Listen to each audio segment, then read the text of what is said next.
All right, old school NBA fans, another video for you here. If you guys feel the same way I do, which I think most of you guys do, you're sick of the Nick Wrights and the Kendrick Perkins and the Colin Cowherds and all these people, even Stephen A. Smith and Broussard to a certain extent, you know, the LeBron slobbering that they do, and the beating up on Michael Jordan, that's more like the J.J. Redick and the Kendrick Perkins, maybe the younger guys.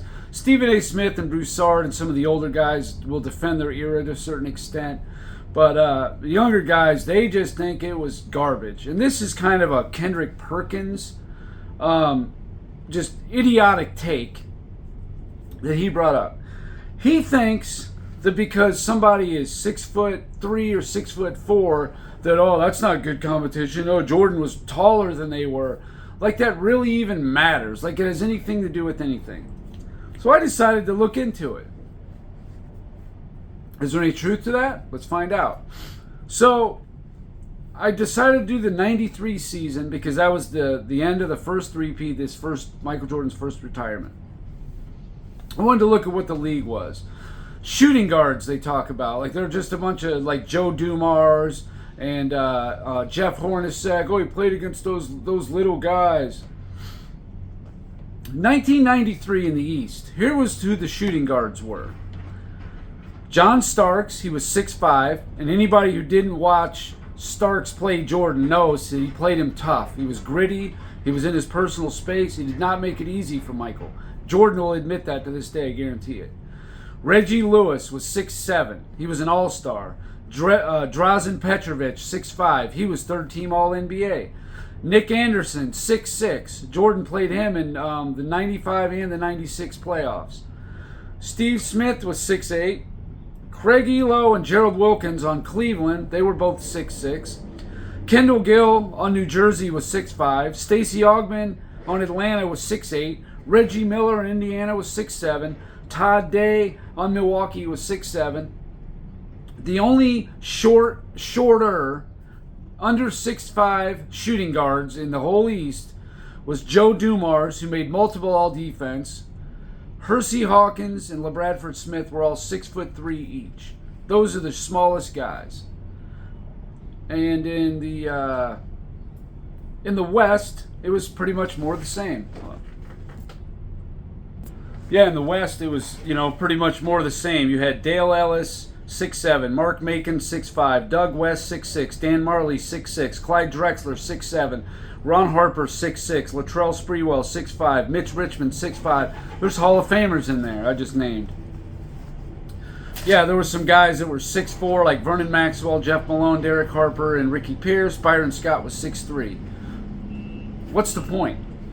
In 93, in the playoffs, in the first round, Michael Jordan played Miami. Steve Smith, 6'8". In the semifinals, it was Craig Elo and Gerald Wilkins. They were 6'6" each for Cleveland. In the Eastern Conference Finals, it was John Starks, 6'5". And then in the finals, Dan Marley, 6'6". What are we talking about here? Where's any of this going? Okay, so I've heard Kendrick Perkins, I think he's getting more about white guys, but he brought up that they were smaller. So Jeff Hornacek played for Utah in the 97-98. Did you know that in those 2 years combined, counting the regular season and the finals, Utah was 7-9 against the Bulls? The best record against the Bulls in that stretch, no doubt about it. So little white, slow, science teacher looking Jeff Hornacek, was 7-9 against Michael Jordan. You look at when Jordan was losing. The Milwaukee Bucks, his rookie year in the playoffs, 85. They started Sidney Moncrief at 6'4", Craig Hodges at 6'2", and Paul Pressey at 6'4", who was technically small forward. Really, it was a three-guard offense. Three guys no bigger than 6'4". Jordan lost in 4 to that team. Then in 86 and 87, they lose to Boston. Danny Ainge was 6'5", Dennis Johnson was 6'4". He lost. And then in 88, 89, and 90, he lost to Detroit, who had Joe Dumars, who was 6'3", and Isaiah was 6'1", Even the reserve Vinnie Johnson was 6'2". So I don't understand where everybody goes with this. If anything, you could say he struggled more with the small players.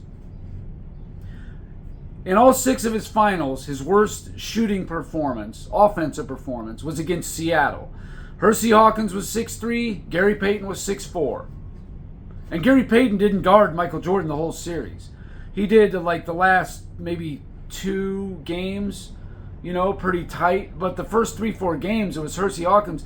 And Jordan only had about maybe 2 really good games. He just, it was just a tough series. He didn't shoot well. What can you say? It happens.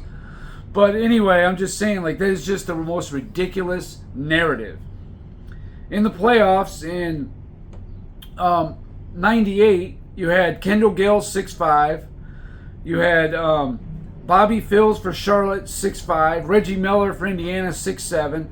And then, Hornacek, 6'4", who they did really good. In 98, the shooting guards, that's the other season I did. It was the last of the three-peat. Allen Houston for the Knicks was 6'6". Kendall Gill, 6'5". Calvert Chaney, 6'7" for the Bullets. Nick Anderson, 6'6" for Orlando. You got Ron Mercer, Aaron McKee. Ron Mercer was 6'7", Aaron McKee 6'5", Reggie Miller 6'7", Bobby Phills 6'5", Steve Smith 6'8", Wesley Persons 6'6", Doug Christie 6'6", Ray Allen 6'5". The only 2 guys under 6'5", Joe Dumars 6'3", and Vashawn Leonard at 6'4". So I don't understand at all what any of that's supposed to mean about, you didn't go up against, a bunch of big tall guys. He did, though. The majority of them were 6'5" or bigger. But that doesn't matter. It's just ridiculous. And here's another thing I don't understand. I hear people talking about how Bruce Bowen, is elite defender. Sure, he was. Well, let me ask you this. How come in 1997, in the Eastern Conference Finals against the Miami Heat, Miami actually beat the Bulls 2 out of 3 in the regular season, both in Miami, but they beat them 2 out of 3. Why didn't they unleash the 8-time all-defensive Bruce Bowen, who was on the roster? Why didn't they unleash him on Michael Jordan and shut him down? Why not? Like he did against LeBron James in the 2007 finals. Why not? Why not Bruce Bowen, 8 times all-defensive player? We always hear about how he's so much better than anybody guard Jordan. He was on the roster. He couldn't beat out Vashawn Leonard. Dan Marley was backing him up. He's supposedly overrated scrub. That's what I hear about. Dan Marley's 4-time all-defense. He was no scrub. But what I'm saying is, why not? Why didn't Bruce Bowen? Because the 90s was a defensive-minded league, but it was tough. It was so tough that a 25-year-old Bruce Bowen couldn't even start. He wasn't even the backup. That's how good the league was. I don't care what anybody says. You talk about anything you want. That's proof right there. You want some other proof? How about John Starks? He was 25 before he even started a game in the NBA. He was doing, the CBA and another league and all that. In 1999, John Starks led the Golden State Warriors in points per game at 33 years old. And Golden State wasn't, like a 20-62 team. There was one of that weird year where there was 50 games. They were 21-29, so they were at least competitive. 420 win percentage, not terrible. He was 33 years old and led the Golden State Warriors in points per game at 33 years old. Now, back in the early 90s, John Starks, he couldn't even make the NBA at all when he was 22, 23, 24. Makes sense of that for me, because it doesn't make sense to me. How about Anthony Mason, 27 years old before he ever started a game, in 1994. He made All-NBA and All-Defense at 30 years old in 1997. In 2000 and 2001, at 33 and 34 years old, he was 8th for Defensive Player of the Year. He never got that high for Defensive Player of the Year his whole career. But then in 2000 and 01, he gets in the top 10 twice.